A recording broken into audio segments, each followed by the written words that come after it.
Praise the lord. ప్రభు అయిన యేసుక్రీస్తు నామములో మీకు శుభములు. ఈ దినం కొరకైన దేవుని వాగ్దానము, మిమ్మును గూర్చి ఉద్దేశించిన సంగతులను నేను ఎరుగుదును. ఇర్మియా గ్రంథం 29వ అధ్యాయం 11వ వచనం. మన ప్రభువు సార్వభౌమాధికారం కలిగిన వాడు. ఆకాశములు భూమికి పైన ఎంత ఎత్తుగా ఉన్నవో మన విషయమైన ఆయన తలంపులు అంత ఉన్నతముగా ఉన్నవి. నియమింపబడిన దినములలో ఒక్కటైనను కాకమునుపే మన జీవిత దినములన్నీ గ్రంథములో లిఖించినవాడు. మన ప్రభువు సమకూర్చే దేవుడు. ఇశ్రాయేలీయులు దేవుని ఆజ్ఞలను, కట్టడలను, విధులను అనుసరింపకపోయిన కారణాన వారిని బబులోను చెరకు అప్పగించెను.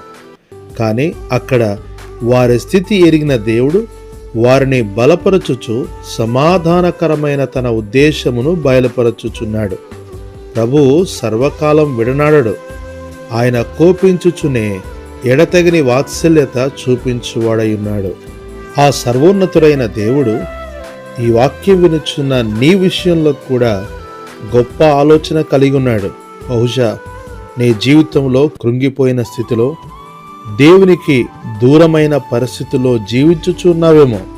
దిగులు చెందక, నిన్ను గూర్చి గొప్ప ఉద్దేశం కలిగిన ప్రభువైన యేసుక్రీస్తు చెంతకురా.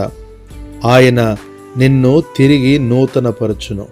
తన పరలోకపు ఉద్దేశములు నీ జీవితములో నెరవేర్చును. ప్రభు నీకు సహాయం చేయనుగాక. ఆమేన్.